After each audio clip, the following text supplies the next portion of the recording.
5절 말씀을 합독하시겠습니다. 온유한 자는 복이 있나니 그들이 땅을 기업으로 받을 것이미요. 아멘. 오늘 하나님 말씀 마태복음 5장 5절 말씀으로 온유한 자라는 제목으로 말씀의 은혜를 나누고자 합니다. 요즘 같은 시기에는 온유한 자, 온유함을 추구하게 되고 온유함을 바라보게 됩니다. 뉴스를 봐도 또한 여러 가지 상황을 봐도 늘 흔들리고 평안치 않기 때문에 그렇죠. 사람 관계도 그렇고 또한 직장, 사업장, 또한 여러 가지 환경, 질병도 그렇고 어느 것 하나 일사천리로 뭔가 뻥 뚫리는 것 같은 그러한 고속도로를 가고 있는 것 같은 그런 느낌을 가질 수가 없는 때가 지금의 때라고 말할 수가 있게 될 것입니다. 그러다 보니까 흔들리게 되고 조급하게 되고 늘 걱정하게 되고 잠을 못 이루는 사람들도 있는 것을 보게 되죠. 이러할 때 우리는 온유를 추구하게 되고 온유한 자가 되기를 바라보게 됩니다. 저도 개인적으로 온유했으면 좋겠다, 왜 이렇게 온유하지 못할까라는 생각을 하게 되면서 그래서 성경 말씀에 온유한 자에 대해서 다시 한번 묵상해 보게 됐죠. 바로 오늘 본문이었습니다.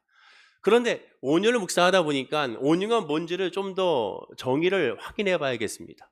여러분들 온유하면 떠오르는 단어가 떠오르는 정의가 무엇입니까?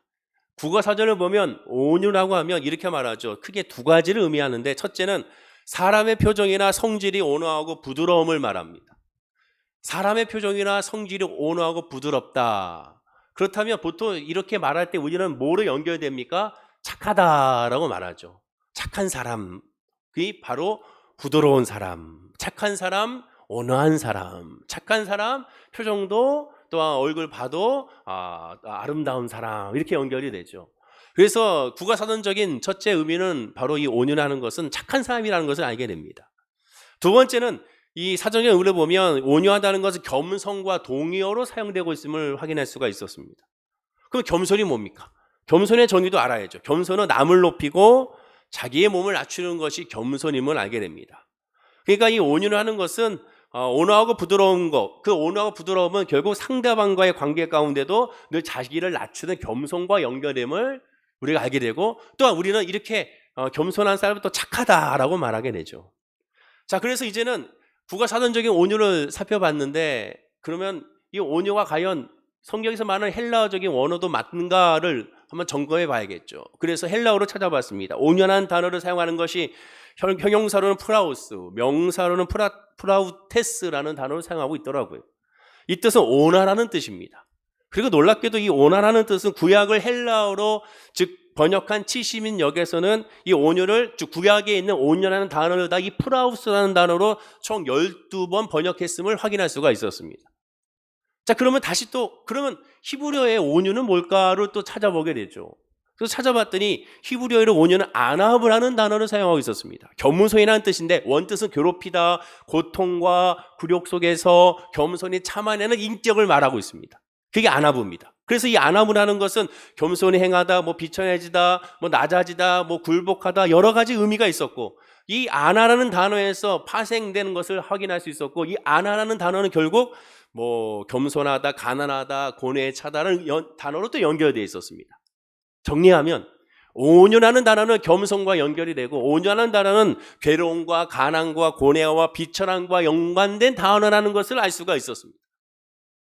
온유라는 것을 알려고 이렇게 정의를 한번 찾아봤더니 정의가 되지 않습니다. 더 헷갈리게 되죠. 더 헷갈립니다. 자, 그러면 이렇게 헷갈렸을 때 어떻게 됩니까? 한 방향으로 흘러가야죠. 과연 성경이 말하고 있는 온유가 진짜 무엇인지 성경 속에서 답을 찾아야겠죠. 예수님께서 말씀했던 것이 온유라면 그 예수님이 말씀한 온유의 뜻이 뭔지를 발견하겠죠. 어디서? 성경을 통해서. 구약에서 말하는 온유, 하나님이 온유하라고 말했으면 그 온유가 뭔지 역시 성경 속에서 그 답을 찾아야겠습니다. 왜냐하면 우리가 생각하는 온유와 성경이 말하는 온유가 다를 수도 있기 때문에 그렇죠. 그러면 성경에서 온유를 알기 위해서는 당연히 성경의 예를 찾아봐야겠죠. 이 온유라는 말씀을 어떠한 환경에서, 어떠한 배경에서, 어떠한 조건에서 이 말씀과 단어가 사용이 됐는지를 찾아보면 그 온유라는 의미의 뜻을 알고 그 의미를 알고 우리가 하나님께 그걸 달라고 하나님께 구할 수가 있게 되는 거죠. 그럼 가장 쉬운 성경의 찾기가 뭐겠습니까? 하나님께서 성경을 통한 한 인물에게 온유하다고 칭찬했거나 온유했다고 평가한 것이 있으면 그러면 쉽게 발견할 수가 있었겠죠. 그래서 사람을 찾아봅니다. 그러면 이 온유한 사람이 누굴까? 가장 이 온유하는 단어와 맞는 사람이 누굴까? 성경에 그 온유한 사람이라고 하나님께서 칭찬한 사람이 누굴까 찾아봤더니 가장 먼저 떠오르는 인물이 바로 누구냐? 다윗이라고 생각이 제일 먼저 들었습니다. 왜 그렇습니까?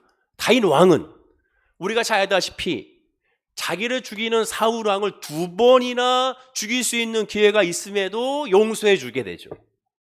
정말로 온유한 사람입니다. 부드러운 사람이고 포용할 수 있는 사람이죠. 심지어 자식이 반역했을 때, 압살롬이 반역했을 때 피난을 가면서도 한마디도 원망하지 않았고 그에 따르는 무리조차도 그렇게 원망하지 않았습니다.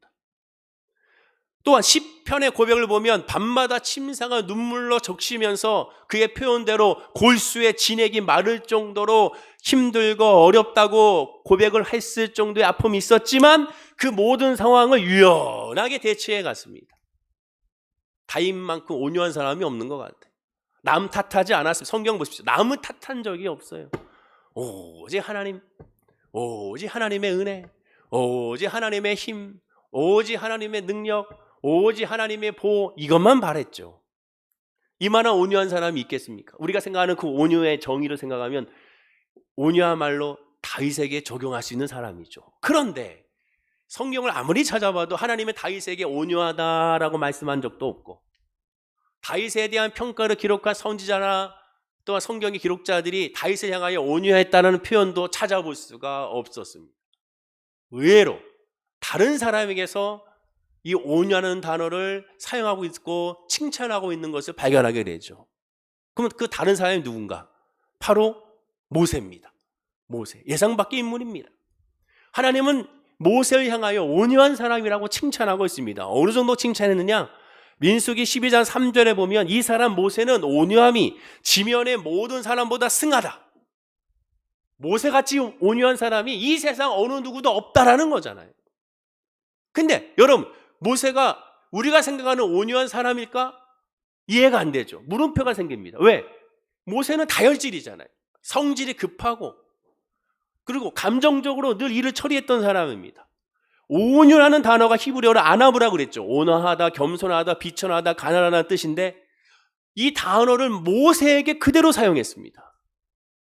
또한 이 단어는 같은 단어의 뜻으로 사용한 것이 오늘 본문 말씀이고 또한 마태복음 11장 29절에 있는 말씀, 예수님이 말씀한 나는 마음이 온유하고 겸손하니 나의 멍에를 메고 내게 배우라 그래야 하면 너의 마음이 쉼을 얻으리네. 이 온유하는 단어가 프라우스라는 단어 같이 사용했어요. 같이 사용했다는 건 뭡니까? 모세에게 향한 온유와 예수님이 말하는 온유와 지금 또한 성경에 말하는 이 모든 온유가 한 단어 사용했다는 것은 같다라는 것을 의미하게 되죠. 하나님이 보시기에 모세의 온유와 예수님의 온유와 하나님이 원하는 온유가 같다라는 겁니다. 자, 그러면 여기서 우리가 생각하는 국어 사전적인 정의가 깨어지게 되죠. 국어 사전적인 정의는 결국 뭐예요? 품고 포용하고 온화하고 부드러운 거잖아요. 근데 모세는 이미 그런 사람이 아니지 않습니까? 왜? 모세는 온유하고 거리가 멀잖아요. 출애굽기 2장 12절에 보면 애국 관원이 같은 히브리 민족을 치는 것을 보고 순간 격분하여 그 자리에서 쳐 죽이고 그 사람은 모래에 감췄습니다. 그 결과로 우리가 잘 알다시피 40년 동안 미디안 광야에서 목자로서 숨어서 지낼 수밖에 없었죠. 민수기 20장에 보면 신광야에서는 이스라엘 백성들이 마실 물이 없다고 죽겠다고 원망하자 하나님이 반석에 명하여 물을 내라고 했는데 불구하고 그 말씀대로 순종하지 아니하고 자기 멋대로 지팡이에 반석을 치면서 우리가 너희를 위하여 물을 내려 하면서 하나님의 영광을 가리고 자기가 그 하나님의 영광을 가로채는 그러한 모습을 보이게 됩니다. 순간적인 욱하는 마음으로 그가 행하게 되죠. 모세는 이 사건으로 하나님의 명령을 그대로 순종하지 않아서 하나님의 영광을 가린 죄로 말미암아 가나안 땅에 들어가지 못하게 되죠. 느보산에서 그 가나안 땅을 보면서 하나님께 나 저기 들어가게 해달라고 구했으나 하나님은 단번에 거절함으로 말미암아 들어가 보지 못하게 됩니다. 여러모로 따져보아도 모세는 그 기질과 성격이 불같이 급하고 괄괄했던 사람이었죠. 우리가 생각하는 국어사전적인 온유와는 거리가 멀었습니다. 그런데 하나님은 모세가 온유하다고 말하고 있습니다. 그 얘기는 뭡니까?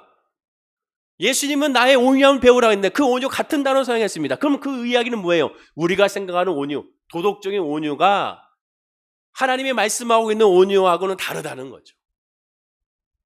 그리고 우리가 하나님께 나에게 온유함을 주십시오. 나에게 온유함을 주십시오. 이 환경에, 이 어려움에, 이 코로나 상황에, 이 질병에, 이 문제에, 이 아픔과 이 상처에, 이 외로움에 나에게 온유함을 달라고 했을 때 그 온유는 우리가 생각하는 온유, 국어 사전적인 도덕적인 세상적인 온유와는 완전히 다르다는 것을 알게 됩니다.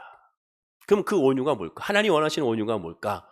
그것을 우리가 발견해야겠죠. 그리고 알아야 그 온유를 하나님께 구하고 그 온유를 받음으로 말미암아 우리가 진정한 온유한 자가 되어 하나님의 복을 받게 될 줄로 믿습니다.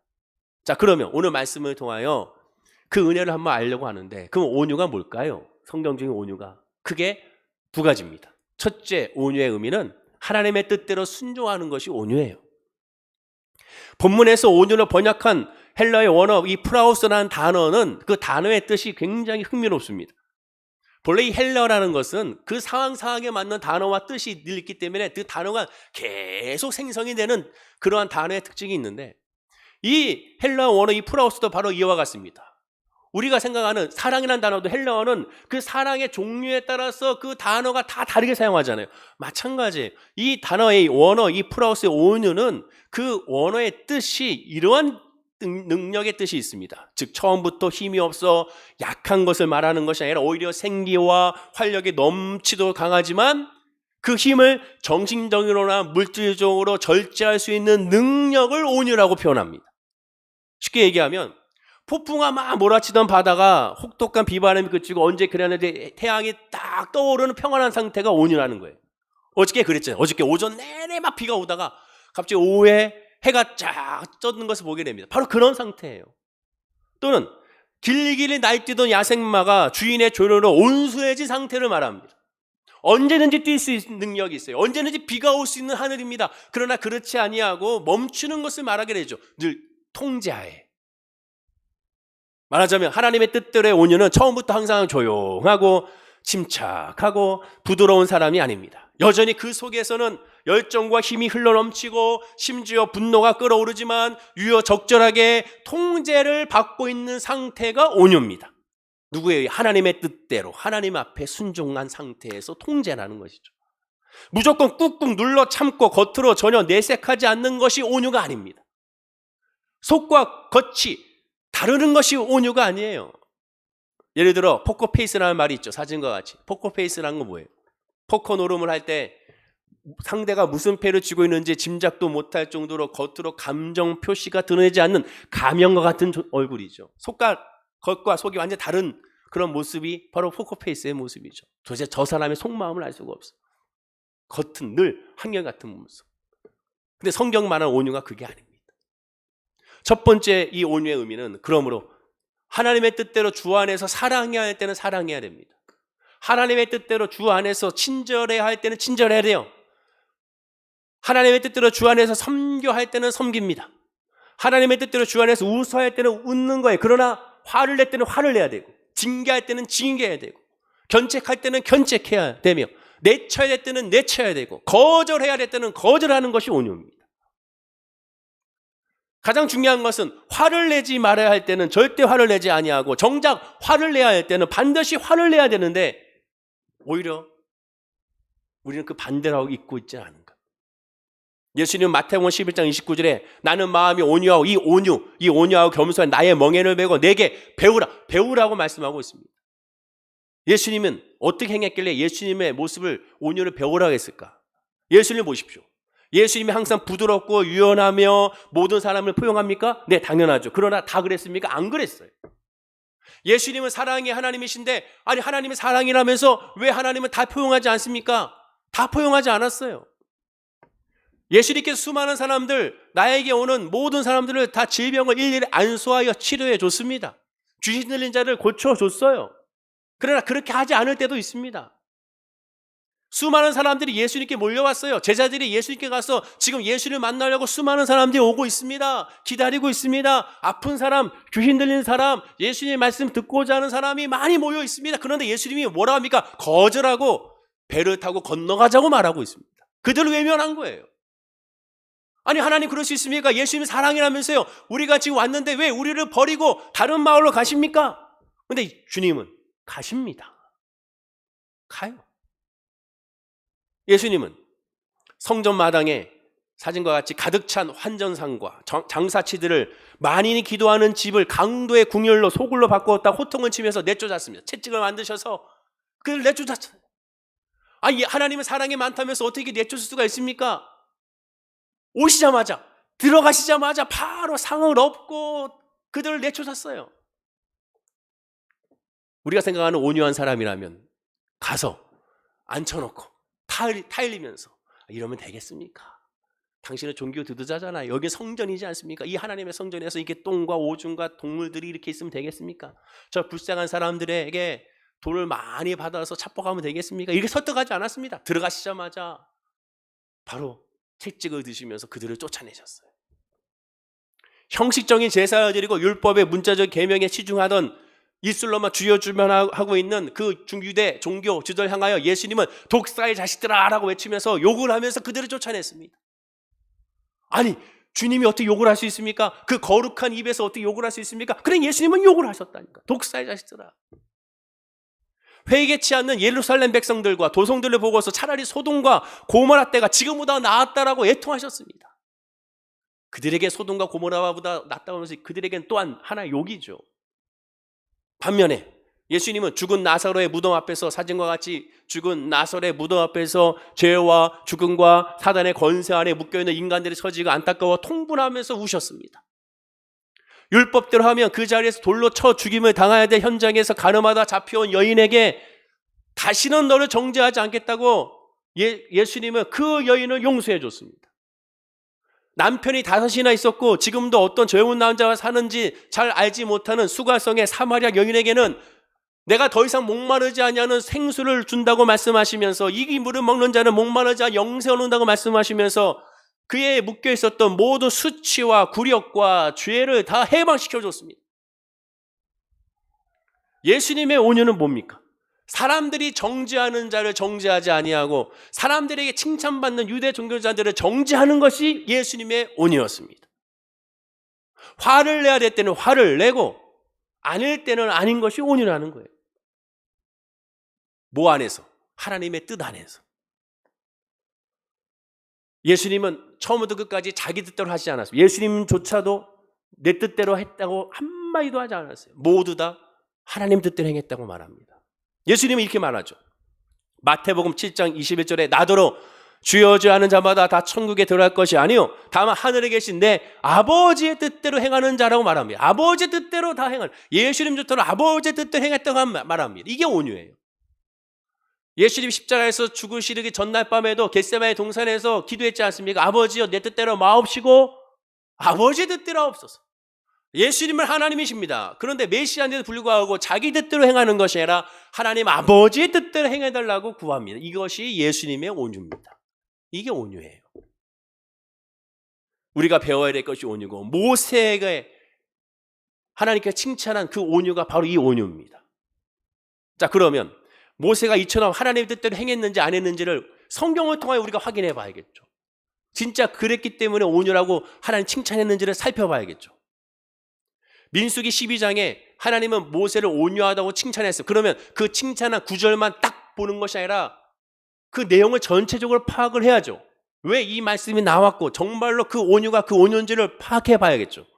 자, 내용을 살펴보면 민수기 12장에 모세의 가족이었던 미리암과 아론의 반발에 직면하게 됩니다. 반역을 일으켜요. 민수기 12장 1절의 시작이 이렇게 됩니다. 모세가 구스 여자를 취하였더니, 구스 여자는 아프리카 흑인 여자입니다. 흑인 여인을 취하였더니 그 구스 여자를 취하였으므로 미리암과 아론이 모세를 비방하니라.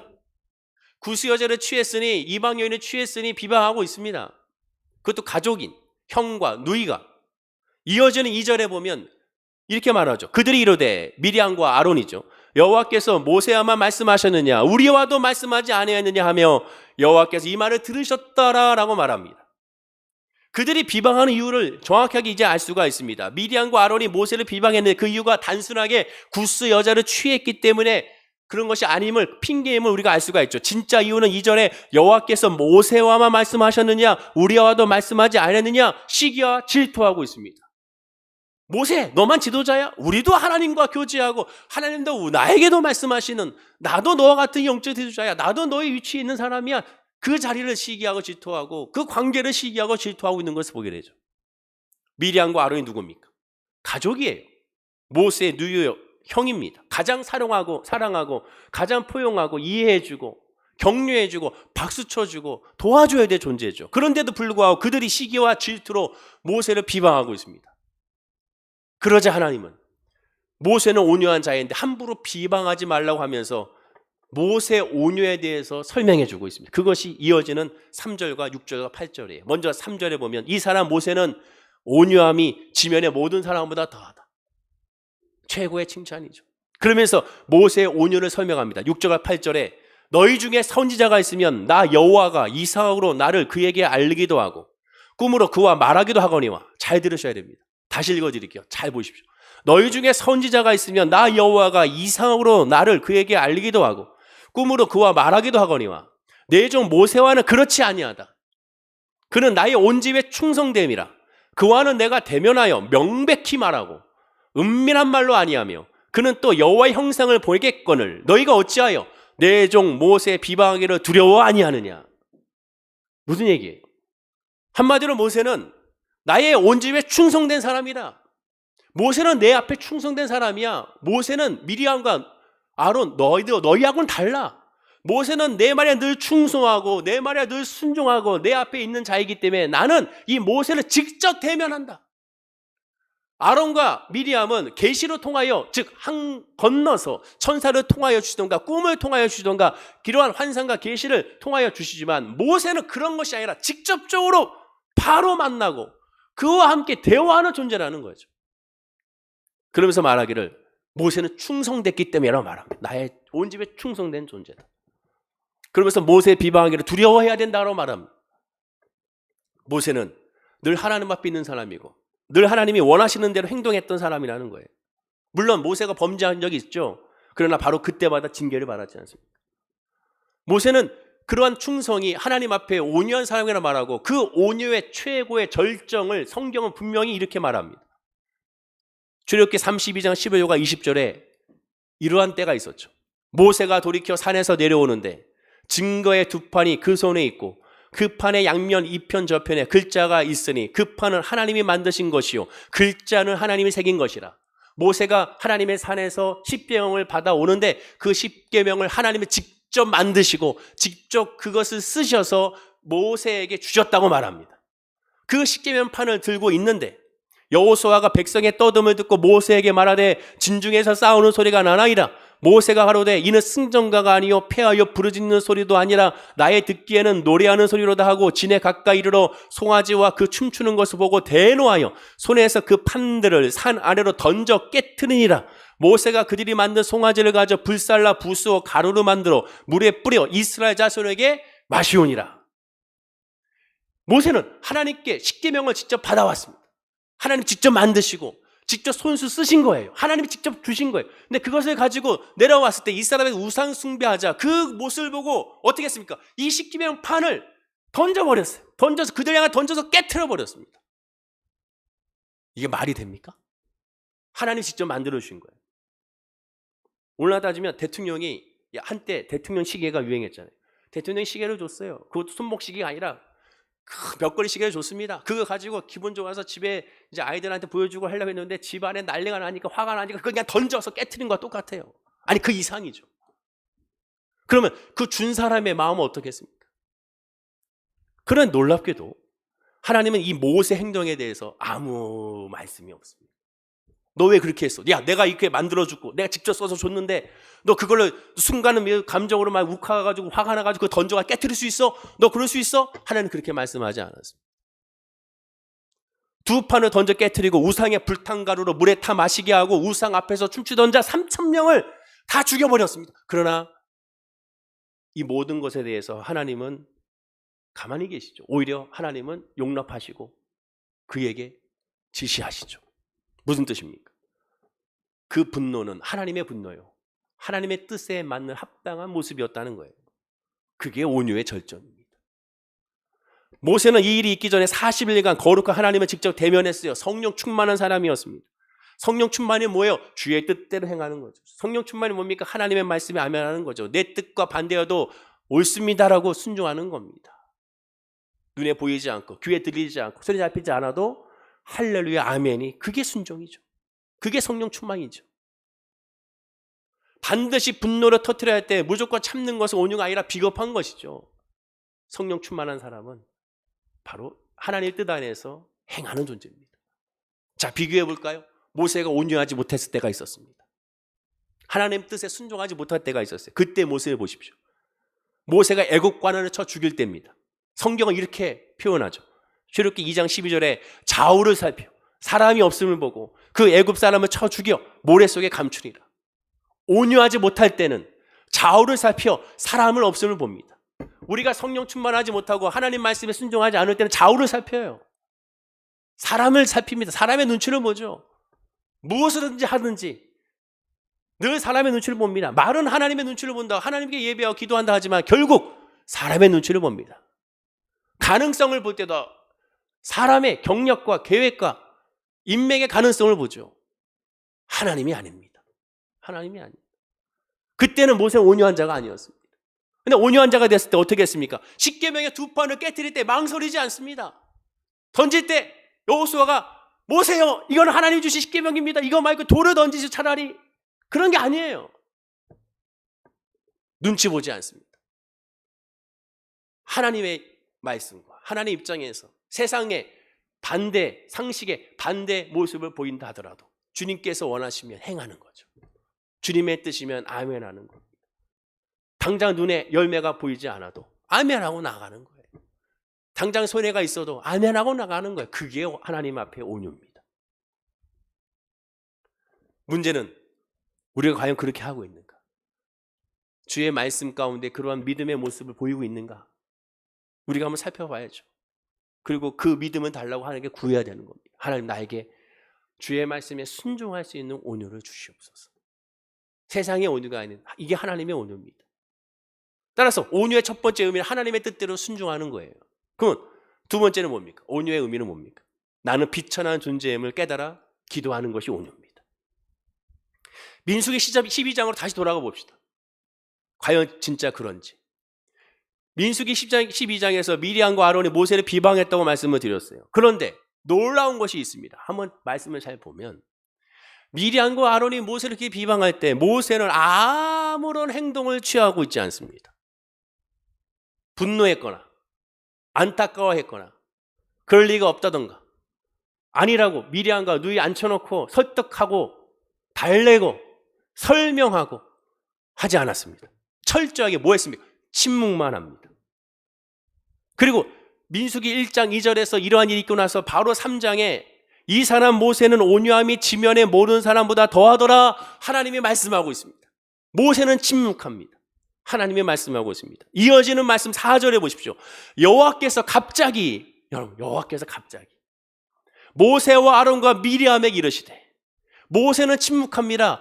하나님께서 나서서 모세와 아론과 미리암에게 이르시되 너희 세 사람은 회막으로 나오라. 회막이 뭐예요? 성전. 오늘날 이 하나님의 성전으로 나오라 하시니 그 세 사람이 나아가매라고 말합니다. 자, 2절에 여호와께서 이 말을 들으셨더라의 말씀과 4절에 여호와께서 갑자기 그들을 부르셨다의 말씀 사이에 바로 이 3절이 끼어 있는 거예요. 모세의 온유함이 온 지면의 사람보다 더하더라. 이게 딱 들어가 있는 거예요. 이 말씀 묵상하면 모세는 아무것도 하고 있지 않습니다. 상식적으로 보면 뭔가 얘기를 해야 되잖아요. 변명을 하던가 핑계거리 되던가.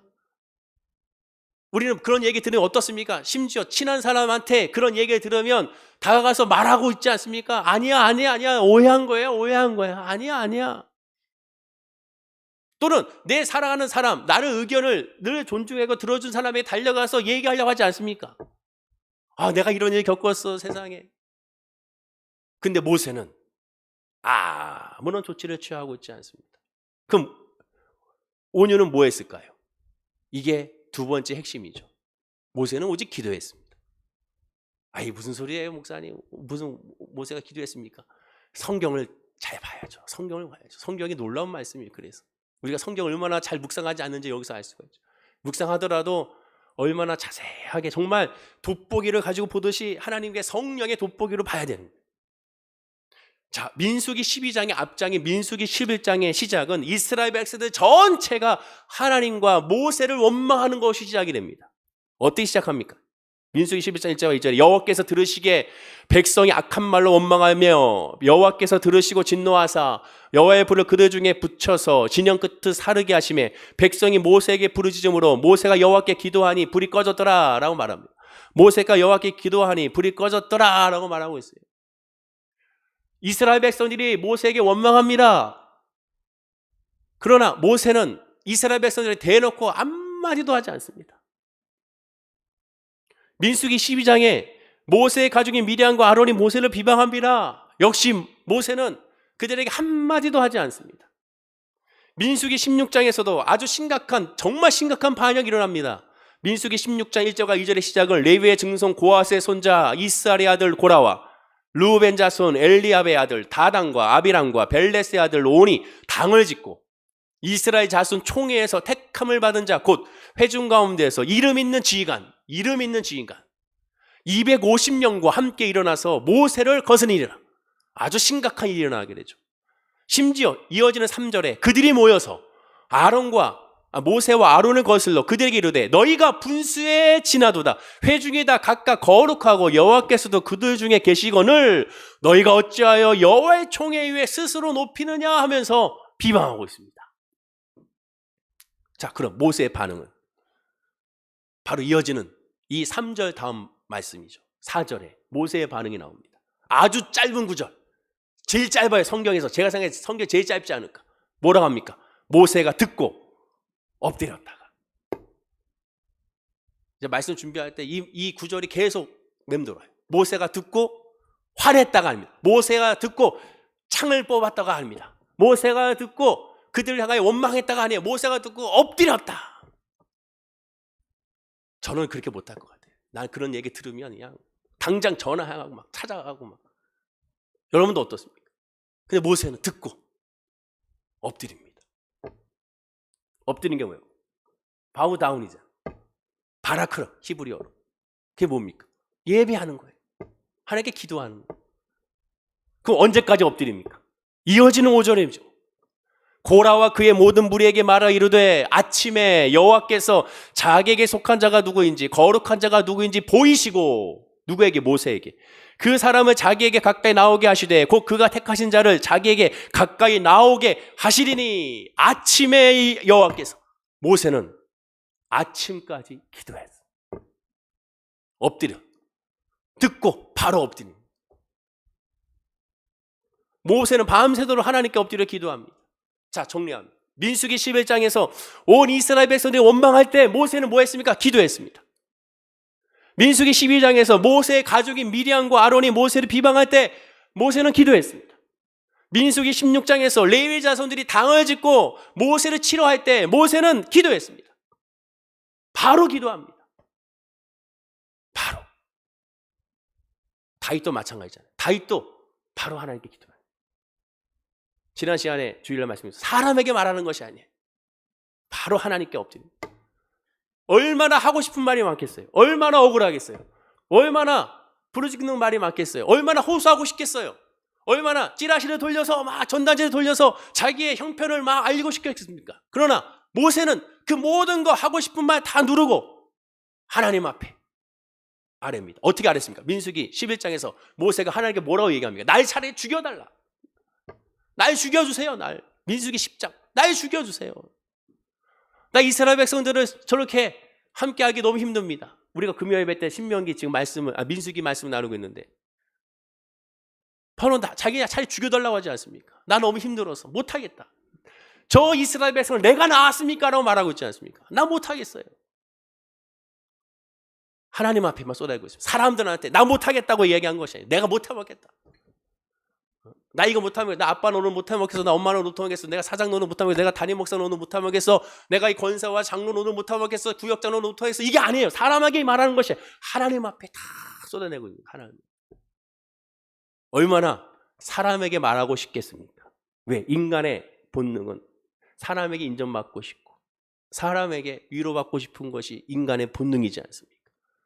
그게 뭐기 때문에? 존재감이고 그 하나가 또한 정체성이고 그것이 바로 인간의 또한 본질이기 때문에 그렇죠. 그러나 모세는 그 모든 것 다 하나님께만.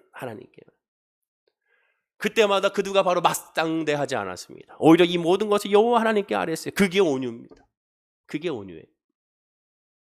예수님의 모습 보십시오. 예수님이 모든 사람들이 예수님을 비방하고 예수를 죽이려고 하고 예수를 책잡고 했을 때 예수님은 어떻게 했습니까? 그들에게 뭐라고 말합니까? 막상대하지 않았습니다. 빌라도 총독이 물어볼 때 딱 할 말만 하시고 더 이상 말씀하고 있지 않죠. 심지어 그 성경은 순수하게 어린 양 그냥 끌려가듯이 끌려갔다고 표현하고 있지 않습니까? 하나님의 온유란 뭡니까? 바로 이게 기도하는 거예요. 그래서 하나님은 모세에게 온유한 자라는 것은 늘 하나님 앞에 엎드리는 자이기 때문에 온유한 자라고 표현한 겁니다. 또한 이 온유의 단어의 그 의미가 뭐라고 했습니까? 비천함, 자기의 비천함을 인식하는 거. 나는 못해요. 나는 할 수가 없어요. 주가 아니면 안 됩니다. 그걸 깨닫는 것이 바로 온유입니다. 그 비천함을 알기에, 자, 비천함 아는 사람은 어떻게 합니까? 기도할 수밖에 없죠. 하나님이 나의 아버지인 것을 믿고 예수가 나의 구주인 걸 믿는 어떻게 합니까? 예배 드릴 수밖에 없죠. 내가 암에 걸렸습니다. 내가 만약에 어떠한 암에 걸렸어요. 근데 그 암을 치료할 수 있는 전문의가 서울대학병원에 있으면 서울대학병원에 가지 않습니까? 딴 데 갑니까? 그 사람한테 가죠. 그 질병을 연구하고 그 질병에 대해서 약을 알고 그 질병에 대한 기전을 알고 그 모든 환경을 아는 사람이 그 의사가 어디 있든지 그곳에 가지 않습니까? 서울에 있으면 서울에 가고 부산에 있으면 부산에 갑니다. 왜? 그 사람밖에 없으니까. 예수가 나의 구주인 걸 믿는다면 주님 앞에 가야죠. 주님 앞에 엎드리고 기도해야죠. 어디 가겠습니까? 주님밖에 없는데. 기도할 수밖에 없고 하나님을 의지할 수밖에 없습니다. 그리고 그런 사람을 하나님은 온유한 자라고 표현합니다. 그리고 이러한 온유한 것을 깨닫고 비천함을 깨닫고 나약함을 깨닫고 하나님밖에 없다는 깨닫는 것은 오직 성령으로 깨달을 수밖에 없습니다. 그래서 구약의 말씀 보면 늘 여호와의 영이 임하심에 여호와의 영이 임하심에 여호와의 영이 임하심에 사도 바울은 예수 안에서 주 안에서 그리스도 안에서라고 그래서 표현하는 거예요. 자, 그럼 마지막으로 그렇다면 온유한 자의 복이 뭘까요? 오늘 마태복음 5장 5절을 다시 한번 봐야겠습니다. 한번 다시 읽어볼까요? 마태복음 5장 5절 말씀입니다. 시작. 온유한 자는 복이 있나니 그들이 땅을 기업으로 받을 것이며. 이제 온유가 뭔지 알았습니다. 근데 그 온유한 자의 복이 뭐라고 말합니까? 그들이 땅을 기업으로 받을 것이다. 아, 부동산 부자가 된다는 건가? 땅을 주신다니까. 땅 재벌이의 의미입니까? 아니죠. 예수님이 하나님의 땅을 기업으로 준다고 했을 때 이 기업의 의미는 회사, 즉 회사가 아닙니다. 기업이 아니에요. 엔터프라이즈가 아닙니다. 도마의 기에 업자를 쓰는 것이 아니에요. 상속이라는 의미죠. 바로 기업, 터기의 업자입니다. 상속의 의미입니다. 헬러 그 자체도 바로 상속을 의미하고 상속자의 의미입니다. 클레어 노메어라는 뜻이죠. 상속자가 되자, 후사가 되다의 뜻입니다. 부동산이 아니에요. 상속자가 뭐예요? 하나님 자녀가 되는 거예요. 아브라함 복을 받는 거예요. 온유한 자의 복은 주의 자녀가 됐음을 확신하는 겁니다. 자, 요한복음 1장 8절에 말합니다. 영접하는 자, 곧 그 이름 믿는 자들에게는 하나님의 자녀가 되는 권세를 주셨으니 이는 혈통이로나 육정으로나 사람의 뜻으로 나지 아니하고 오직 하나님께로부터 난 자들이라 라고 말씀합니다. 하나님의 자녀라는 확신, 이게 복이고 이 구원의 영생이 모든 복의 완전체가 되는 거죠. 예수 안에 진짜 믿음의 복은 하나님의 믿는 그 자체로 행복해야 됩니다. 어떠한 상황이 없어도 감사한 거죠. 에스겔 선지자 같은 에스겔 선지자의 모습을 보세요. 저 같으면 억울할 것 같아요. 아, 하나님, 다른 선지자들은 엘리야나 엘리사 선지자는 놀라운 기적을 능력을 나타내고 그가 다니는 곳마다 수많은 선지생들이 박수치면서 그를 따르는데 왜 나는 하나님께 부름받은 똑같은 선지자인데 왜 내가 하는 사역은 시작하기도 전에 이미 네가 하는 모든 사역은 이미 망할 것이다 라고 하나님께서 선포하고 있으니 기가 막힐 노릇이죠. 저 같았으면 나 못하겠어요. 아니 목회를 시작하는데 너는 이미 망한 목회가 될 거야 라고 말한다면 그 누가 하겠습니까? 근데 예수의 선지자는 아멘 순종합니다. 토달지 않아요. 그게 온유고 그게 믿음이고 그게 하나님의 복을 받는 사람의 특징인 것이죠. 말씀을 맺겠습니다. 그 어느 때보다 지금 온유가 필요할 때라고 봅니다. 그리고 그 온유는 하나님의 말씀에 순종하고 하나님께 겸손히 기도하는 자가 되며 하나님의 자녀가 된 복을 깨닫는 것이라고 할 수가 있습니다. 우리가 겪고 있는 환난, 모든 일, 만나는 모든 사람, 처해 있는 모든 여건들 다 하나님이 주시는 것을 확신해야 됩니다. 동시에 하나님이 나의 아버지심을 확신해야 됩니다. 그리고 확신하게 우리가 할 수 있는 것은 뭡니까? 기도와 예배죠. 예배와 기도를 놓쳐서는 안 됩니다. 기도해야 되고 주님 앞에 엎드려야 되고 그리고 하나님의 은혜를 늘 사모하고 그 믿음으로 전진하는 우리 성도님들이 다 되어야 될 줄로 믿습니다. 그것이 바로 온유고 그 온유한 자의 은혜가 우리 모든 성도님들에게 임할 때 그때 우리는 흔들리지 아니하는 믿음의 성령의 열매를 다 맺게 될 줄로 믿습니다. 오늘 이 온유, 모세의 온유가 나에게 깨달라고 기도하고 또 예수님의 온유를 배워서 그 온유로 말미암아 우리가 이번 한 주도 승리하게 달라고 기도하고 간구하는 우리 성도님들이 다 되어야 될 줄로 믿습니다. 기도하겠습니다. 아버지 하나님 감사합니다. 우리 모든 성도님들이 하나님의 온유를, 하나님의 은혜를, 예수님의 온유를, 모세의 온유를 온전히 누리고 깨달아 알게 하여 주시옵소서. 그 어느 때보다도 온유가 필요합니다. 사업을 통해서도, 직장을 통해서도, 가정을 통해서도, 개인적으로도, 우리 교회도, 이 나라, 이 민족도, 이 세계가 모두가 다 주의 온유가 필요합니다. 하나님의 뜻을 따르게 하시고 겸손히 기도하게 하시고 하나님은 나의 아버지인 그 사실 하나만으로 만족하고 기뻐하고 감사할 수 있는 그런 믿음의 은혜가 우리에게 있게 하여 주시고 그 믿음으로 말하면 기도하며 모든 상황 가운데 이겨나가는 우리 성도님들이 다 될 수 있도록 복을 부어 주시옵소서. 감사드리며 예수님의 이름으로 기도드립니다. 아멘. 우리 말씀